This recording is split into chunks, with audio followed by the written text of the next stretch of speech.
Book 20, The Call at Home Plate.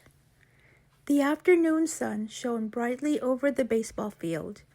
Parents filled the bleachers, cheering and clapping as two teams of boys played for the championship.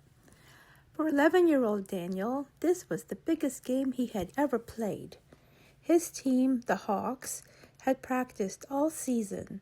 They had won close games, lost a few, and learned to encourage one another no matter what the scoreboard said. But today was different. Today, there was a trophy waiting beside the field, and every boy wanted to take it home. By the final inning, the score was tied. Daniel stood on third base, his heart pounding. There were 2 outs. One more good hit could bring him home and put the Hawks ahead. His teammate Noah stepped up to bat. The pitcher threw. Crack! Noah hit the ball into the outfield. "Run, Daniel!" Coach called. Daniel raced toward home plate as fast as he could. The outfielder threw the ball. The catcher caught it and reached toward Daniel. Daniel slid. A cloud of dust rose around them. For a moment, nobody knew what had happened. Then the umpire stretched out his arms. "Safe!" The Hawks erupted with cheers. Daniel's teammates jumped up and down. The crowd clapped and shouted, but Daniel did not celebrate. He remained on the ground for a moment, staring at home plate. He knew something no one else seemed to know. The catcher had tagged him. Just before Daniel's hand touched the plate, he had felt the glove against his arm. He had been out. Daniel slowly stood. His teammates were calling his name. "Daniel! Daniel!" Coach was smiling. Across the field, the catcher looked disappointed, but he didn't argue with the umpire. Daniel looked toward the trophy. He had dreamed about winning it all season long. All he had to do was walk back to his team.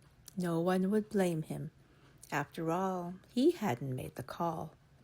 But something inside Daniel would not let him move. He walked toward the umpire. "Sir?" The umpire leaned closer. Daniel swallowed. "He tagged me before I touched home plate." The umpire looked surprised. "Are you sure?" Daniel nodded. "Yes, sir." The field became quiet. After speaking with the other officials, the umpire changed the call. "Out!"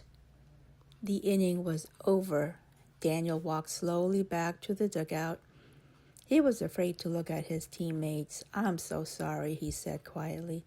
For a moment, no one said a word. Then Coach sat beside him. "Daniel, look at me." Daniel lifted up his eyes. "You never have to apologize for telling the truth." The game continued.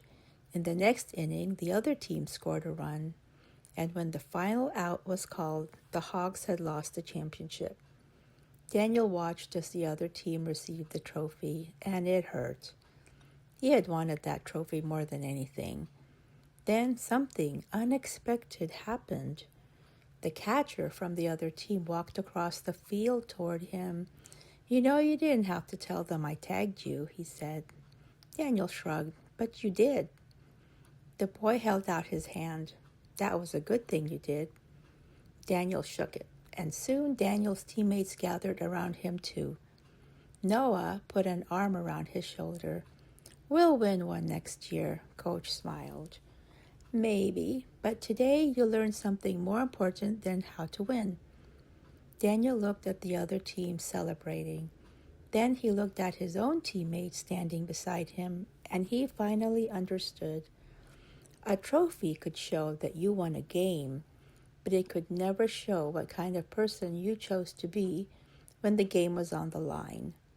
Daniel had lost the championship that afternoon, but he walked off the field with something he could keep much longer than a trophy: his honesty. And that was a victory no scoreboard could measure.